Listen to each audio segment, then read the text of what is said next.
நான் சிறுவனாக இருக்கும்போது, உங்கள் மாணவர் சிறுவர்களை பார்க்கிறேன். நான் சிறுவனாக இருக்கும்போது என் மனதில் பல பயங்கள் தோன்றின. நான் ராமேஸ்வரத்தில் ஆரம்ப பள்ளியில் இருக்கும் பொழுது மேல்நிலைப் பள்ளிக்கு போக முடியுமா என்ற கேள்விக்கோரி சூழ்ந்திருந்தது.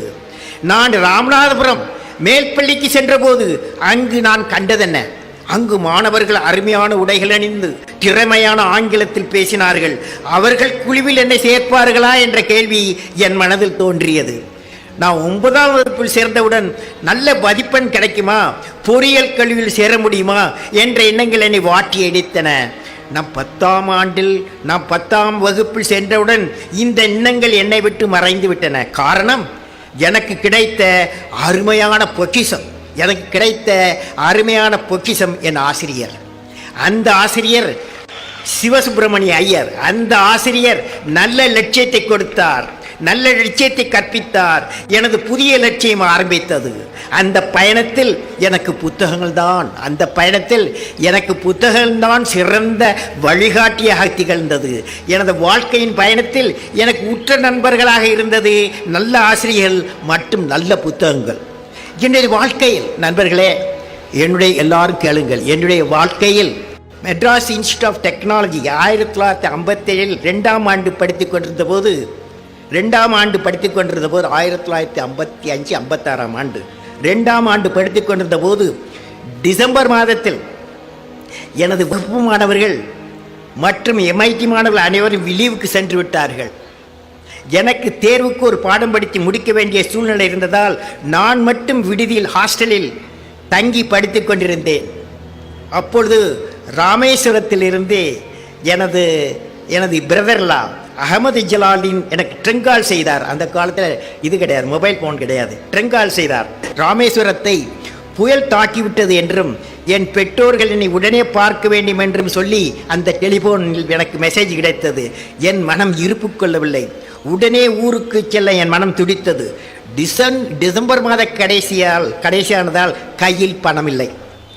எப்படியாவது செல்ல வேண்டும் என்று என் மனம் கூறியது. அப்பொழுது என்னிடமிருந்த ஒரே சொத்து நான் விரும்பி படிக்க என் புத்தகம்தான்.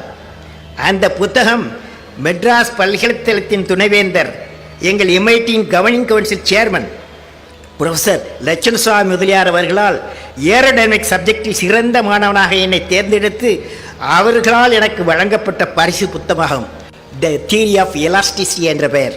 அப்பொழுது அந்த புத்தகத்தின் விலை ₹400 ஆகும். நான் விரும்பி படிக்கும் ஒரு புத்தகம், விலையுறந்த புத்தகம்.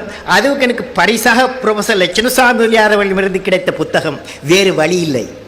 அந்த புத்தகத்தை விற்று அதில் கிடைக்கும் பணத்தை வைத்துத்தான் ஊருக்கு செல்ல வேண்டிய நிலை எனக்கு. என் மனம் வருத்தப்பட்டது. அந்த புத்தகத்தை எடுத்துக்கொண்டு மெட்ராஸ் மூர் மார்க்கெட் சென்றேன். அந்த பழைய புத்தக கடையில் இருந்த ஒரு குடுமி வைத்த பிராமணர், குடுமி வைத்தவெல்லாம் எனக்கு பிடிக்கும், ஏன்னா என் ஃப்ரெண்டு குடுமி வைச்சுவேன். அந்த குடுமி வைத்த பிராமணர் கடைக்காரரிடம் இந்த புத்தகத்தை வைத்துக்கொண்டு பணம் கொடுங்கள் என்று கேட்டேன். அவர் என்னை பார்த்தார், புத்தகத்தை வாங்கி பார்த்தார். அவர் இந்த புத்தகம் பரிசாக கிடைக்கப்பட்ட புத்தகம் என்று அறிந்தார். நீ படிக்கும் புத்தகத்தை வைத்து பணம் வாங்குகிறாய், உனக்கு ஏதோ அவசரம். என்ன அவசரம் என்று கேட்டார். நான் என் அவசரத்தை சொன்னேன். அவர் எவ்வளவு பணம் தேவைப்படும் என்று கேட்டார். நான் ₹60 என்று சொன்னேன். இந்த புத்தகம் இங்கே இருக்கும், நான் எவருக்கும் விற்க மாட்டேன், நீ போய்விட்டு வந்து பணத்தை திருப்பி கொடுத்து அந்த புத்தகத்தை பெற்றுக்கொள் என்று சொன்னார். அருமையான மனது. அந்த வார்த்தை எனக்கு ஆதரவாக இருந்தது. நானும் மகிழ்ச்சியுடன் மனத்தை பெற்றுக்கொண்டு ராமேஸ்வரம் சென்றேன். இருந்தாலும் என் மனம் அந்த புத்தகத்தின் மேல் அலைவாய்ந்தது. எப்படியாவது அந்த புத்தகத்தை பணம் கொடுத்து திரும்ப பெற்று விடுவேன் என்ற எண்ணம் என் மனதில் அலைவாய்ந்தது.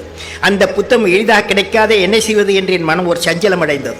ராமேஸ்வரம் சென்று என் மனம் புத்தகத்தின் மேலே இருந்தது. புயலால் பாதிப்பட்ட என் வீட்டாரை பார்த்துவிட்டு பெற்றோருடன் பணம் வாங்கி கொண்டு வந்து சென்னையில் இறங்கியுடன் நேராக மூர் மார்க்கெட் சென்று அந்த பழைய புத்தக கடைக்கு சென்றேன். அங்கு என் புத்தகத்தை பார்த்தவுடன் தான் என் மனதிற்கு நிம்மதி. பணத்தை கொடுத்து என் புத்தகத்தை வாங்கி கொண்டேன். அந்த கடைக்காரர் சொன்னார், உன்னை பார்த்தவுடன் புத்தகத்தின் மேல் உனக்கு இருக்கும் பற்றி தெரிந்து கொண்டேன், எனவே தான் இதை தனியாக எடுத்து வைக்க சொன்னேன். நீ நன்றாக படித்து நன்றாக வர வேண்டும் வாழ்த்தினார் பெரிய மனிதர். அந்த புத்தகம் என் படிப்பில் முக்கியமானதாக இருந்தது. எனவே நண்பர்களே, நல்ல புத்தகம்தான் நம்மோடு இருந்து என்று நம்மை வழிநடத்தும் நண்பன். எல்லா சமயத்திலும் வழி நடத்தும் நண்பன். எனவே புத்தகங்கள் வாழ்க்கையில் இன்றியமாதவை. புத்தகங்கள் அறிவை கொடுக்கும். சில இக்கட்டான சமயத்தில் புத்தகம் பணமும் கொடுத்து காப்பாற்றும்.